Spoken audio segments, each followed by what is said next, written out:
there's like camps for kids with one hands and they're growing up. And I would kids that are missing limbs can be, depressed, or they could be like insecure about it. They don't like to show their hand off in public. And I feel like I didn't struggle with it too much, but it definitely, whenever I was younger, it was more of an issue. But as I began to get older, I started to embrace it more and just like, accept the fact like, this is me. And like, either you're going to love me for me or you're not, So like for like the one hand, as far as that goes. Wow, man. Wow, that's dope. Because like you said, even with something not as extreme as losing a limb, you got smaller things. Like if somebody was to maybe lose some hair or something, not even all of the hair, like you got people who will go to extreme extents to try to cover that up or not want to be seen in public or something like that. But that's something you've embraced who you are to it. And I think I could tell that from your videos, man. Like I could tell, I was like, yo, this is a dude that's not only confident in who he is, but he looks happy. He seems happy. You know what I mean? Yeah. He's embracing it. And when he's embracing it, when the video is strictly about, as you call it, your nub. You know what I mean?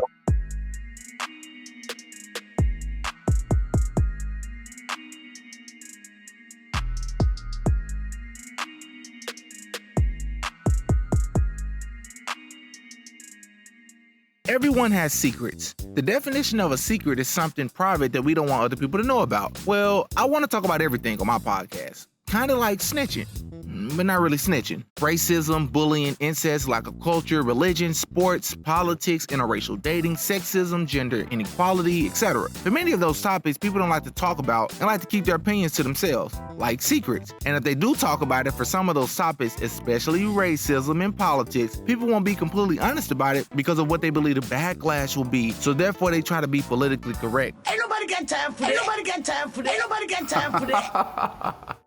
All righty. Boom. What's up, man? What's up, man? So your name's Jacob. Pronounce your last name for me. Crespin. Crespin. Jacob Crespin. All right. So I was on Instagram, and you probably know how I came across your story. But if you don't, I follow this page on Instagram called House of Highlights. And I mean, it only has like, I believe like 25 million followers or something crazy like that. And they post a lot of incredible sports related videos and stuff like that because it's a sports page, but they also every now and again post something that's not really sports related. But anyways, man, they posted, I was on there a couple of days ago and I saw this incredible video. I believe it was the double through the legs, double or under the legs layup you did off the backboard or something. Yeah. No, yeah. And the first thing I noticed was, man, that was an impressive layup. And then I kept looking and I was like, oh, wow. I know people with everything that they're, with the average human being would have that probably could not make those types of layups. And I just saw that and it was incredible. And I was like, man, I'm going to reach out to this guy. I have a podcast and my podcast has been in business for about 5 months. So I'm going to reach out to him and you responded, man. So I'm going to tell you a little bit about myself, who I am, what I do, and we can get into your story if that's okay. Yeah, bet, for sure. All right, man. My name's Demetrius. They call me Didi. I'm from Arkansas. I live in Arkansas, and I'm a grad student. And I go to school for public service here in Little Rock, Arkansas.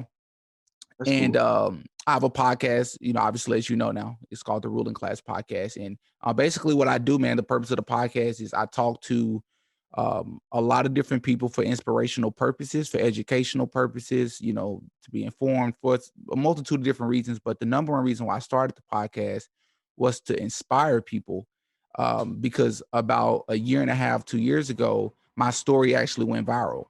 And it went viral because I had been homeless for a year and a half, and I didn't tell people that I was homeless during that time period until after I graduated undergrad. And so when I shared the story, it kind of went viral, and I kind of mistakenly, if you will, became a motivational speaker in the process. And it wasn't even my intent. It's just because everybody was asking me to speak, kind of like what's happening with you right now. Everybody was asking me to come speak at different colleges and universities and stuff. So I ended up branching out and creating a podcast because I was meeting people and I was like, man, I don't just have a story. Everybody has a story. And I like to talk to other people. And, so yeah, man. So that's basically what I'm doing, bro. And I think this will be a very dope and inspirational episode. I won't take too much of your time. So once again, thank you so much. I appreciate it too, man. Sounds like you've been a strong person, man. So I definitely that's people. I bet a lot of people look up to you, man, for Yeah. sure. All right, so let's get into it. Jacob, where are you from? So I'm from Texas, the Dallas Fort Worth area. Oh, okay. Uh, Born and raised? yeah, I was actually born and raised. Been here my whole life. I've taken trips, obviously, but been Yeah. here my whole. How old are you? I'm 19. Dude, you're Yeah. 19. You're not even legal yet. Right. Legally Right. drink yet. That's crazy, bro. Okay. You grew up with your parents and everything, and both Yeah. parents, Yeah. or? Grew up with my parents. It's been cool. They like divorced when I was little, but they got back together. Stuff's been great. It's Yeah. nothing like bad or anything. But yeah. Okay. Do you have siblings? Yeah, I got one sister. One sister, younger, older? She's younger than me. She's a senior this year. She's 17. Oh, okay. You're Yeah. you're the oldest then. Yes, I am. Okay, man. Okay, so you grew up both parents in the Dallas area, which I've never been to Dallas. I've been talking about going to Dallas for like the last 2 years, but obviously we've been in the pandemic, so that's kind of put a pause to a lot of things. Yeah, for sure. Um, yeah.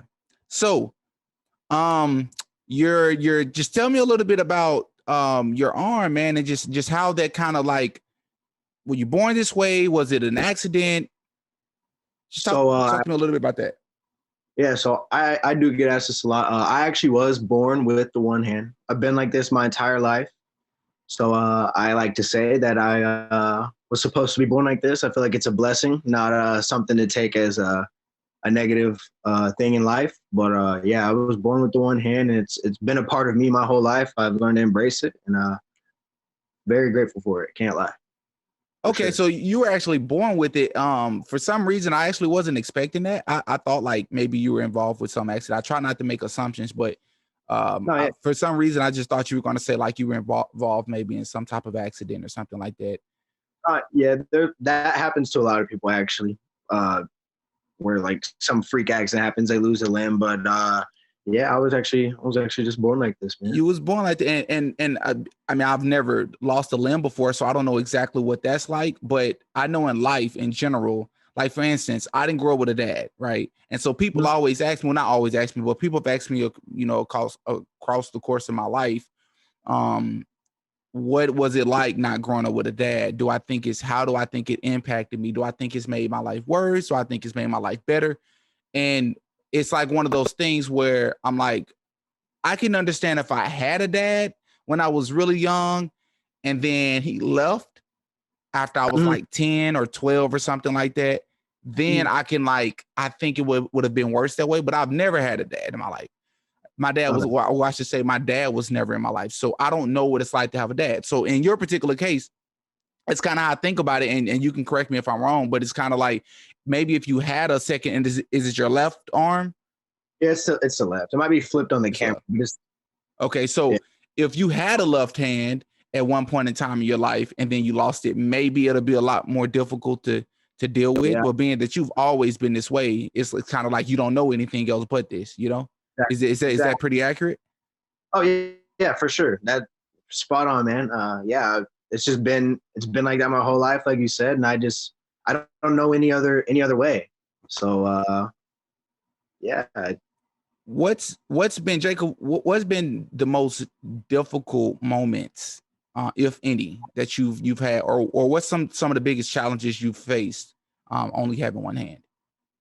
uh, I mean, aside from obviously learning to dribble the ball, growing up, just learning to embrace it and accept that I have the one hand, and then like making it me rather than maybe being shy about it or insecure. Because I actually, obviously, because I have one hand, there's like camps for kids with one hands and they're growing up, and I would kids that are missing limbs can be depressed, or they could be like insecure about it. They don't like to show their hand off in public, and I feel like I didn't struggle with it too much, but it definitely, whenever I was younger, it was more of an issue. But as I began to get older, I started to embrace it more and just like, accept the fact like, this is me. And like, either you're going to love me for me or you're not. So like for like the one hand, as far as like Right. that goes. Wow, man.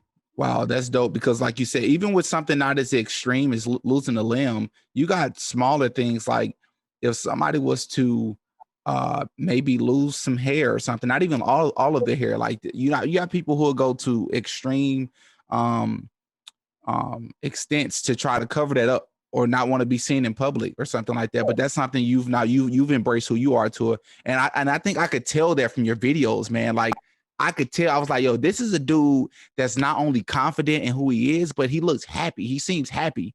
You know what I mean? Yeah. He's embracing it. And you know when he's embracing it when the video is strictly about, as you call it, your nub. You know what I mean? About the nub. So let's talk about these basketball videos that I've been watching. You have a lot of incredible videos, dude. And I'm not even kidding. I know people, and I'm one of those people with some of your videos. I've never had handles, bro. When it came to ball, I've always been, and I'm gonna say this because this is just how I feel. I've always been the best shooter that I know. Okay. And I'm a shooter, bro. And I'm 6'3". I'm 6'3" when I'm talking to women, but I'm 6'2.5" when I'm talking to men. You like that?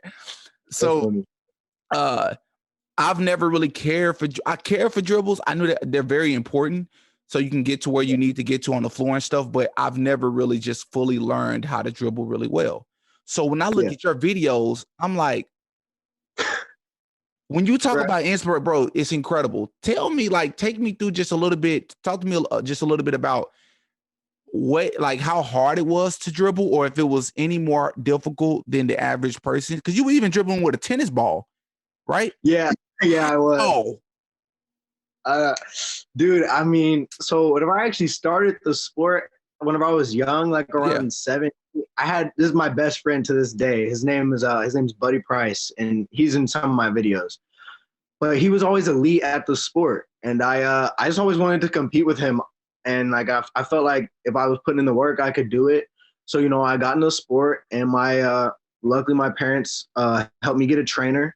And he was a big part of my life. He believed in the ability to dribble with one hand. He always told me, like, you could do it, you could do it. And that was whenever, like, I could barely go between my legs and stuff, right? And, I would get in the gym with him, and I would just work, because I wanted to be like the kids with two hands on the court, like to be, air quote, normal or whatever on the court. And it was a challenge for sure. I don't know if it's any more difficult for people with two hands, because obviously, like you said at the start, I've always had the one hand, so I don't know anything else. Right. But I mean, everyone is going to take hard work. It probably was a little bit harder just learning to dribble. I actually didn't even learn to dribble left till recently, like this last year. Like that just took a lot of focusing and just like imagining what the ball would look like on my nub. Right. Like I dribble forearm a lot of times when I dribble left. Like dribbling in place is a little bit different. But like whenever I'm like in the game, it's been up till now where I can actually confidently go out on the court and someone's screaming, force him left, and I would dribble left as if I had my left hand, And it's definitely been a grind, it's been a process, but it's been dope, man, for sure. That sounds freaking dope because you got somebody like me who has a right hand.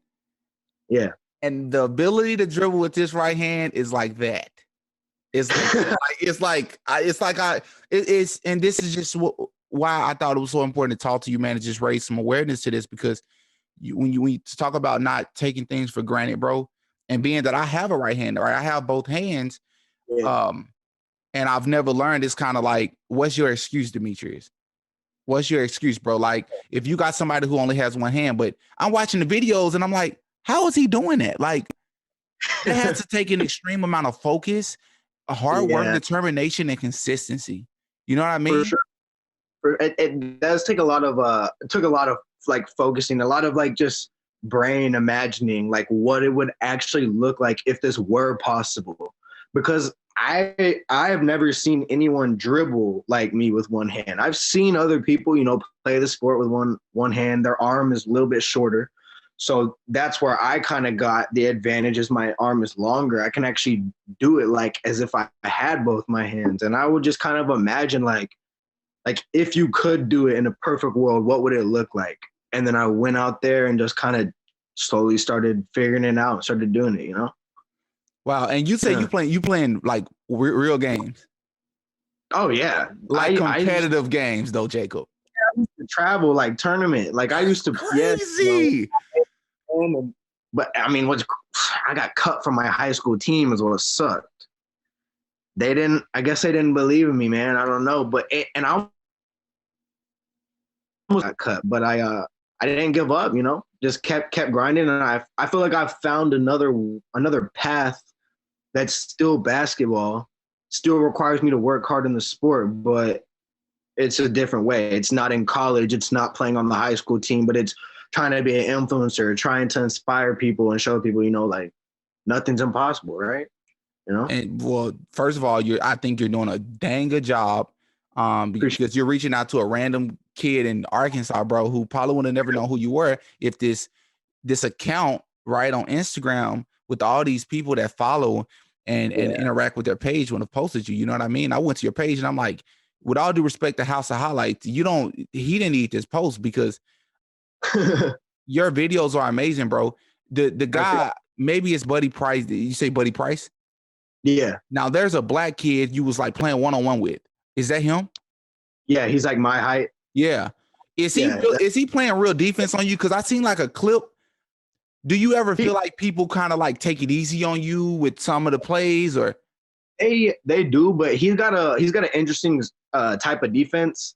He was actually known for defense whenever he played out here. He won like state in defense, and he's an overcommitter. So that's why some people think he's not like he overcommits on moves. But for people that can't move as fast, because I'm small, I can actually move fast on the court. How tall are you? I'm only 5'9". Okay. Yeah. So but like for taller people, he moves so fast that his defense actually allows him to get a lot of steals in games and stuff. So, but those games are intense, and those games I record are after games and games of just warming up 21 to whatever. Like we're sweaty in those videos, already tired. But nah, he definitely try. He's definitely trying for sure. So y'all play one-on-one a lot? Oh yeah, that's how I got better at the sport. I used to play against him, and he would just lock me up, steal the ball from me over and over and over. I used to get so pissed. I wouldn't even want to play with him. But like he was like, bro, that's the only way you're gonna get better. You gotta learn to adapt because obviously he knows. Like he could steal the ball from me easy from that left hand, but over time I've just learned to gain control, obviously, with the ball. Do you think your right hand? Do you think your handles with your right hand is better than a lot of other people's handles that are right hand dominant? Do you think it's better than most or the average right-handed person handles? I would say yes, but only because before I even use my left, I was limited to the right. So everything I did was right hand, and that's what I was very focused on. But then like I was tired of people saying like, oh, force him left, or he can't go left. So I was like, shit, I got to go left now. Right. And I did it. Right. So I don't know. How well of a shooter are you on a scale of 1 to 10? Not 10 being like Steph Curry. I'm talking about 10 being like a very good high school college shooter. 9, 10, right up there, man. That is my thing.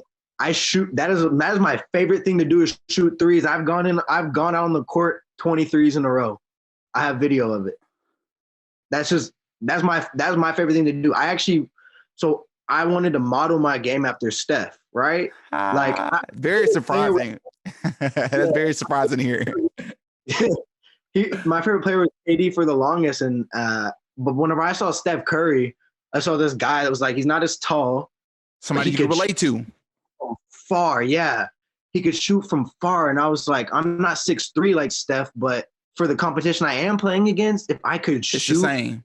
Yeah, even a little bit like, and it's like, damn, like I could actually be good. That is my favorite thing to do. Shoot the ball, shoot off the dribble, catch and shoot. That is what I like to do for sure. Are you able to shoot? Like, is it more difficult for you to shoot like 30 footers, 25 footers, like way behind the 3-point line?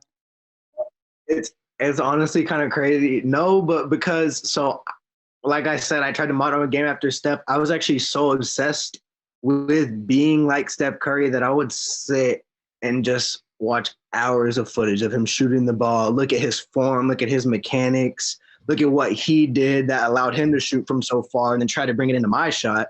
And I mean, it works. That's why he shoots from so far in the NBA. So like, right, I try it, and next thing you know, I can come down the court and shoot it from way behind, like 5-6 feet behind the NBA line, which is already farther than the normal line anyway. You said he's able to do that, or you're able to do that?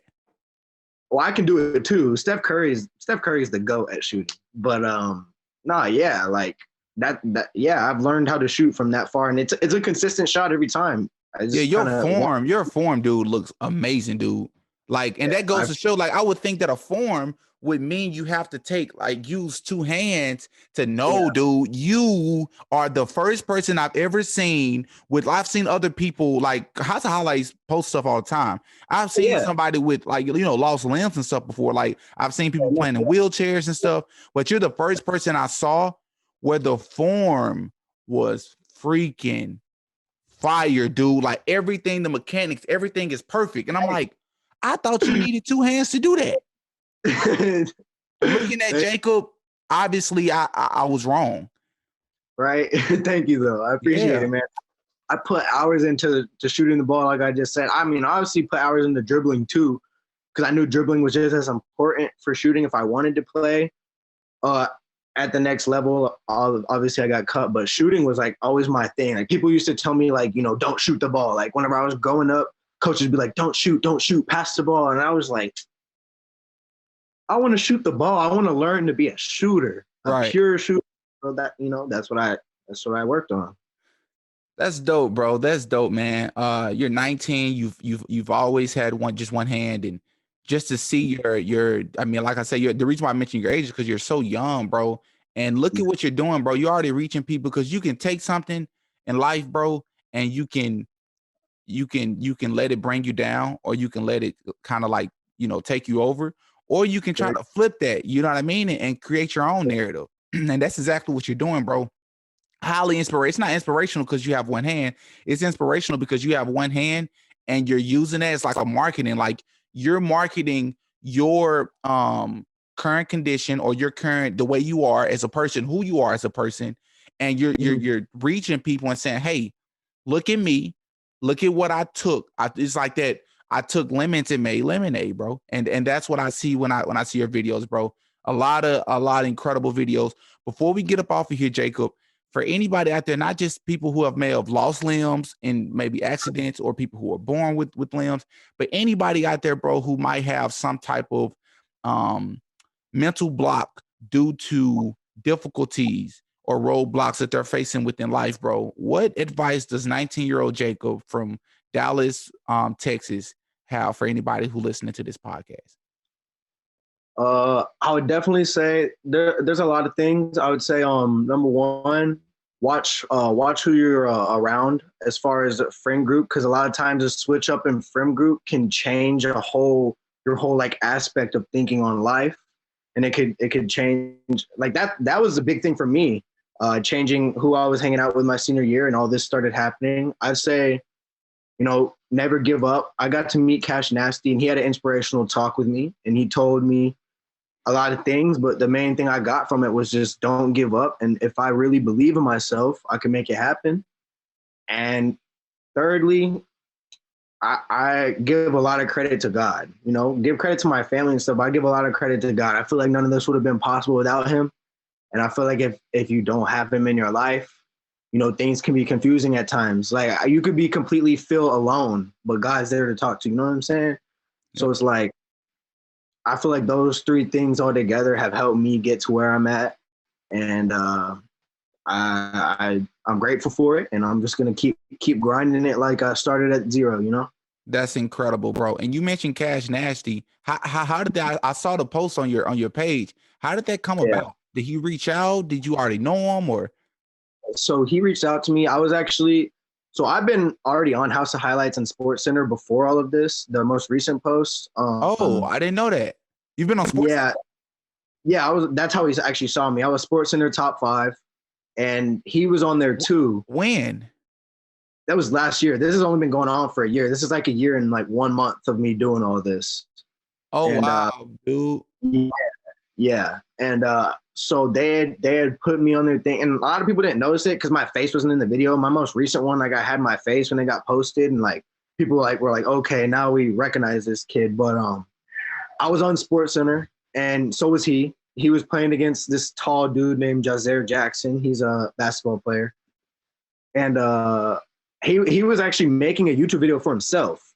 He was reacting to him getting on Sports Center, and he came across. He was reacting to all the top tens, and he came to mine at number 5, and was like, I remember watching the video. It was crazy. And he was just like, damn, okay, like I like this dude right here. Like I'm gonna check him out. And he was like, y'all go DM him, tell him I'm gonna check him out. And I wake up, bunch of DMs, bunch of views, and right at the top of it all, Cash Nasty. Like, yo, man, we need a 1v1. Where you at? Oh, dude, I was freaking That's crazy. out. Yeah, I've been watching Cash since he was small, skinny Cash, whenever he was in Louisiana, like at the beginning of his channel when he was doing my team on 2K13, 14. And then to get the opportunity to go play with him, I was in shock. I literally flew out 2 days after his DM. I'm not even lying. It was crazy, man. Where'd you go? It was in LA. It was in LA. Yeah. And y'all just met at the gym and just play 1-on-1? Did y'all run drills? We did one-on-one. I think that was his intent for the first video. But now that I've been getting bigger, I would like to go back out there again. I'm actually going out to LA again for some more collabs with people. But I'd like to get a rematch with him along with do some other videos with him. So that is, but it was cool, dude. It was one of the things that's happened to me. That's crazy. You're on Sports Center. I did not know that. I didn't even. Wow. Would you say that's your biggest quote unquote accomplishment since all of this is starting the last year, or would it be something else? So far, yeah, that and just the fact that I've gotten like some fans off that. I never even thought that was possible. Like if you had told me my freshman year that all this was gonna happen whenever, right before COVID hit, I would have called you a liar, And then it just started happening, and I've just been in shock. And Sports Center, I'd say definitely is the top thing. Him and Cash, because Cash was dope, right? Like I said, I've been watching him for so long, so getting to meet him in person and play with him, it was cool. But yeah, it's been hard, man. Yo, and I say I wish we were closer. Dallas actually isn't that far from where I am. I believe it's like a 6-hour drive or something. But I was supposed to go to Dallas early last year before COVID. Then I was supposed to go again towards the end of the year, and it's never really just manifested. It hasn't really just came to fruition yet. But at some point, man, I want to come out there and I want to play you in a shooting contest, bro. Like, we can do it, man. Like, I'm not even kidding. Like, I'm gonna tag you on some stuff and on social media of me playing people. I literally just posted some stuff the other day and about like, and this is gonna sound cocky, but I'm just being honest. I haven't lost. I'm not gonna lose a shooting contest, bro. Okay. You feel me? Like 2-point drills, 3-point drills. I want to link up with you at some point, bro. And I want to do this, man, because I love your form and I can tell that you can shoot. Yeah, no, for sure. It's gonna be an entertaining video. I need to start getting on my YouTube grind. I haven't posted in a month, but my cameraman's actually still in high school. He's one of my longtime friends, and I've had other people offer up to record for me, but I really wanted to keep it with him. So I've been waiting for him. Whenever he graduates, I'm gonna make it happen, take some trips, record it, and really try to take off on this summer. Yeah, exactly. And take it like full. Yeah. That's funny you said that, bro, because I actually I started the podcast. I'm in grad school. I started grad school in August of last year in the middle of a pandemic, obviously. And the same month I started grad school, I started the podcast. And when I started the podcast, it was just going to be audio. And then like after 2 weeks, I said, no, I'm just going to go full-fledged with it. And I did videos. Yeah. I didn't start my YouTube channel until like barely a month ago. So I just started my YouTube channel. So what I'd say is, bro, try to be consistent with it because I'm getting like hundreds of people watch my YouTube videos consistently. And I'm proud of that because it's a grind, bro. Like it's a grind, but that's part of the beauty. You know what I'm saying? That's a good part of it. But on YouTube, like I have like maybe 50 subscribers. Like I just started on YouTube, but that's part of the grind because I started so late.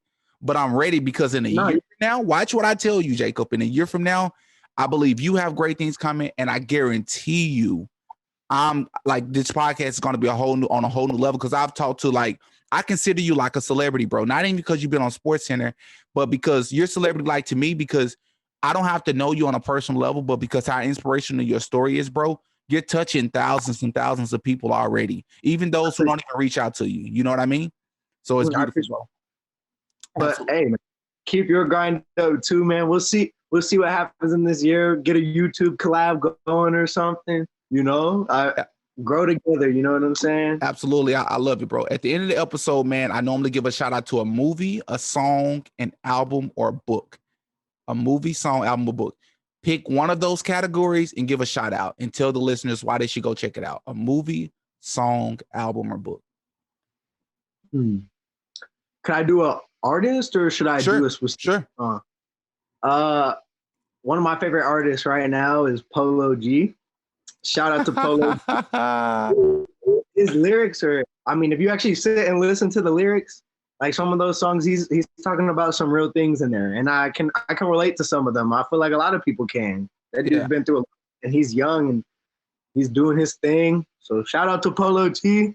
Go check him out. If you haven't heard him already, I'm surprised, but yeah, check out Polo G. Dope, man. Go check out Polo G. I actually just watched one of his live performances where they go to the mic or something like that, and they record you at the mic. So yeah, these new kids are talented. So thank you for your time, Jacob, bro. Whenever the episode comes out, man, I'll reach out and I'll let you know, because I do like a little promotional thing for it, and we're gonna get this thing going, bro. Thanks, bro. Much love, bro. All right, man. Same to you. Take care. Peace out. Peace.